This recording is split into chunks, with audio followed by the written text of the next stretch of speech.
ہزاروں سال قبل طوفان نوح کے بعد نوح علیہ السلام کے بیٹے سام، ان کے بعد ارم اور پھر ان کے بیٹے اوس سے ایک نسل آگے بڑھی جسے قوم عاد کہا جاتا ہے۔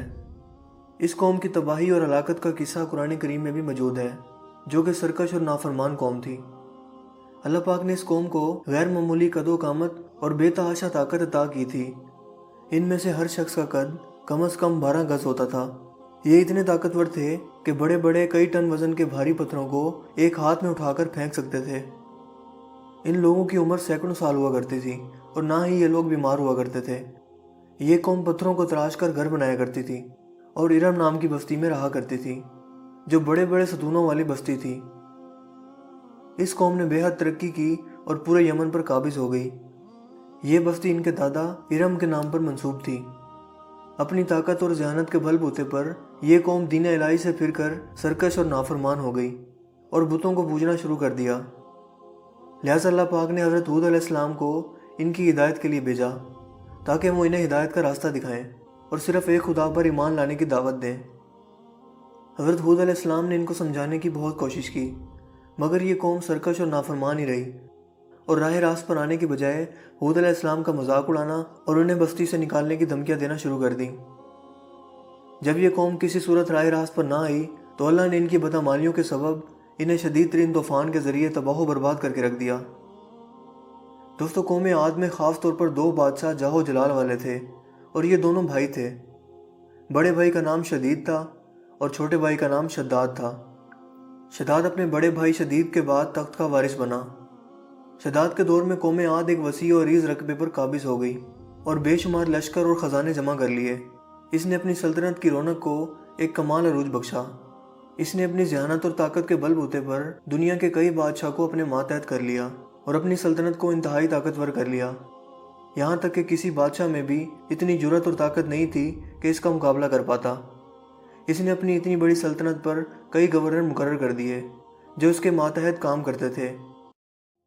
اس تسلط اور غلبے نے اسے اتنا مغرور اور متکبر کر دیا کہ اس نے ایک روز خدائی کا دعویٰ کر دیا اور لوگوں کو مجبور کیا کہ وہ اس کی پرستش کریں۔ حضرت ہود علیہ السلام نے اسے سمجھانے کی بہت کوشش کی اور اللہ کے عذاب سے ڈرایا، مگر اس پر اس کا کوئی اثر نہ ہوا۔ اس نے جواب دیا، جو حکومت و دولت، شان و شوکت اور عزت مجھے اب حاصل ہے، اس سے زیادہ اللہ تعالیٰ کی عبادت کرنے سے مجھے بھلا کیا حاصل ہوگا؟ کیونکہ جو کوئی بھی کسی کی خدمت اور اطاعت کرتا ہے یا تو عزت و منصب کی ترقی کے لیے یا دولت کے لیے کرتا ہے، اور مجھے تو یہ سب کچھ میسر ہے، تو میں کیوں کسی خدا کی عبادت کروں؟ علماء اور مسلمین نے بھی، جو سابقہ انبیاء کے وارث تھے، اسے بار بار سمجھایا اور بتایا کہ یہ حکومت و دولت فانی ہے، جبکہ آخرت کی زندگی ہمیشہ قائم رہنے والی ہے اور اللہ کی اطاعت میں ہی آخرت کی نجات ہے، اور اسی کے ذریعے جنت کا حصول ممکن ہے، جو دنیا بھر کی تمام دولت اور نعمتوں سے زیادہ قیمتی ہے۔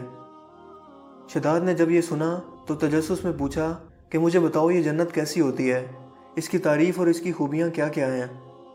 ان نصیحت کرنے والوں نے جنت کی وہ صفات جو انبیاء کرام کی تعلیمات کے ذریعے انہیں معلوم ہوئی تھیں، اس کے سامنے بیان کر دیں۔ شداد نے جب یہ سنا تو کہا، مجھے اس جنت کی ضرورت نہیں ہے، کیونکہ ایسی جنت تو میں خود بھی دنیا میں ہی بنا سکتا ہوں۔ چنانچہ اس نے اپنے ماتحت 100 گورنروں کو بلایا اور ہر ایک کو 1000 آدمیوں پر مقرر کر دیا اور تعمیر کے سلسلے میں ان سب کو اپنی پسند سمجھا دی اور حکم دیا کہ پوری دنیا کے ماہر تعمیرات کو میرے شہر یعنی عدن بھجوایا جائے۔ اس کے علاوہ اپنے ماتحت بادشاہوں کو حکم دیا کہ اپنی سلطنت میں موجود سونے اور چاندی کی کانوں سے اینٹیں بنوا کر عدن بھیجیں۔ یوں کوہ عدن کے پہاڑ کے ساتھ ایک مربع شہر جو 10 کوس چوڑا اور 10 کوس لمبا تھا بنانے کا حکم دیا۔ اس شہر کی بنیادیں اتنی گہری کھدوائی گئیں کہ پانی کے قریب جا پہنچی۔ پھر ان بنیادوں کو سنگ سلیمانی سے بھروا دیا گیا۔ جب بنیادیں بھر کر زمین کے برابر ہو گئیں تو ان پر سونے اور چاندی کی اینٹوں سے دیواریں بنائی گئیں۔ ان دیواروں کی بلندی 100 گز رکھی گئی۔ جب سورج نکلتا اور اپنی روشنی ان دیواروں پر ڈالتا تھا تو نظر ان دیواروں پر نہیں ٹھہر پاتی تھی۔ اس طرح کی دیواروں سے اس شہر کی 4 دیواری تعمیر کی گئی۔ اس کے بعد 4 دیواری کے اندر 1000 محل تعمیر کیے گئے۔ ہر محل 1000 ستونوں سے بنا تھا اور ہر ستون میں ہیرے جواہرات جڑے ہوئے تھے۔ شہر کے درمیان میں ایک بڑی نہر بھی بنائی گئی جس سے مزید چھوٹی چھوٹی نہریں نکل کر ہر محل سے گزرتی تھیں، اور حوض اور فوارے بھی بنائے گئے۔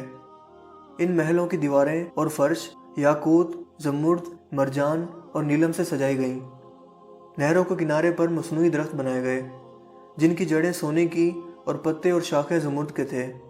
ان پر موتی اور یاقوت کی طرح کے اور بھی دوسرے ہیرے جواہرات بنوا کر ان پر ٹانگ دیے گئے۔ شہر کی دکانوں اور دیواروں کو مشک اور زعفران، عنبر اور گلاب سے معطر کیا گیا۔ یاقوت و مرجان کے خوبصورت پرندے بنوا کر چاندی کی اینٹوں پر رکھ دیے گئے، جن پر پہرے دار اپنی باری پر آ کر بیٹھتے تھے۔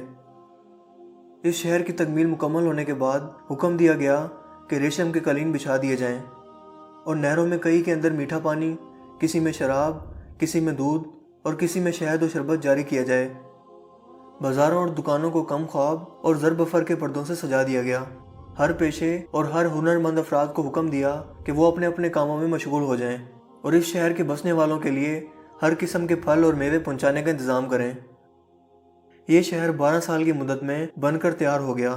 لہذا شداد نے اپنے تمام امراء اور دولت مند حکمرانوں کو حکم دیا کہ سب اس شہر میں آ کر آباد ہو جائیں، اور فوراً اپنے لاؤ لشکر کے ہمراہ انتہائی تکبر اور غرور کے ساتھ اس شہر کی جانب روانہ ہوا۔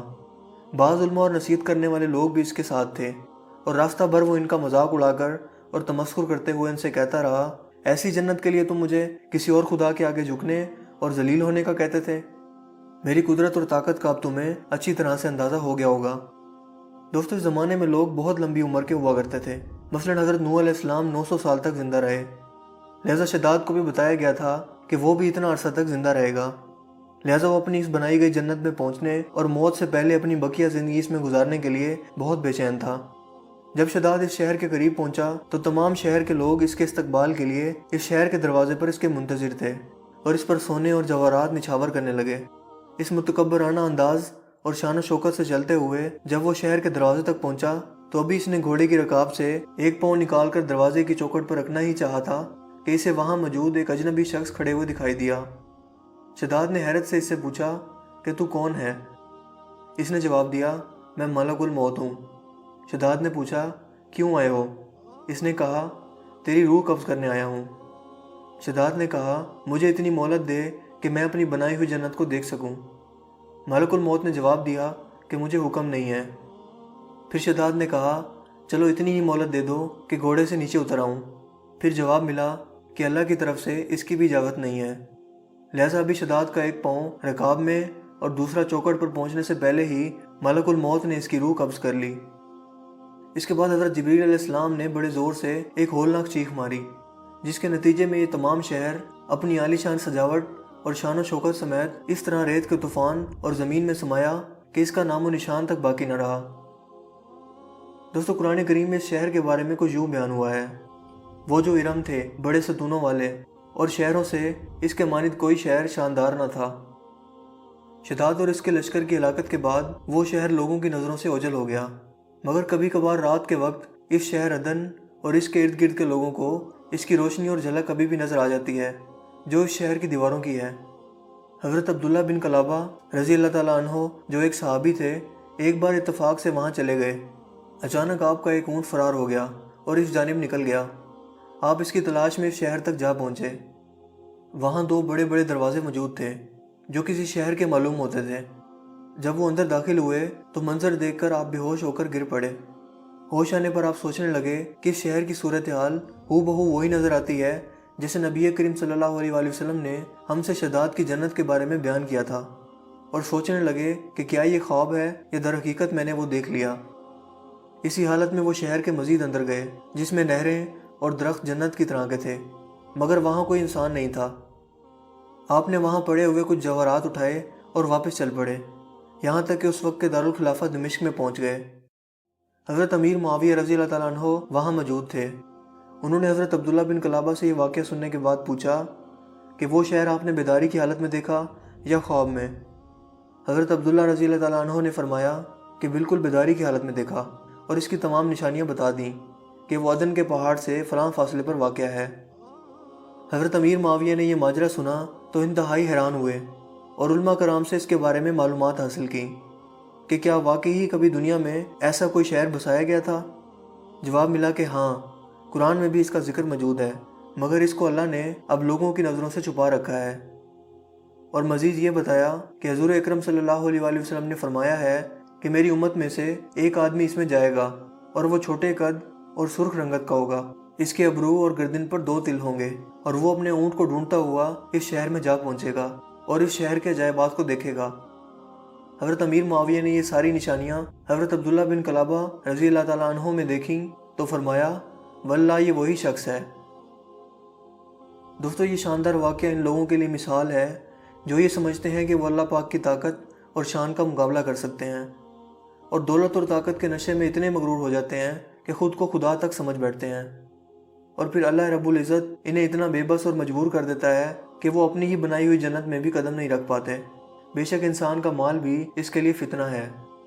ایسے لوگوں کے لیے اللہ پاک نے قرآن کریم میں ارشاد فرمایا ہے مگر انسان سرکش ہو جاتا ہے جبکہ وہ اپنے تئیں سخی دیکھتا ہے، کچھ شک نہیں کہ اس کو تمہارے پروردگار کی طرف ہی لوٹ کر جانا ہے۔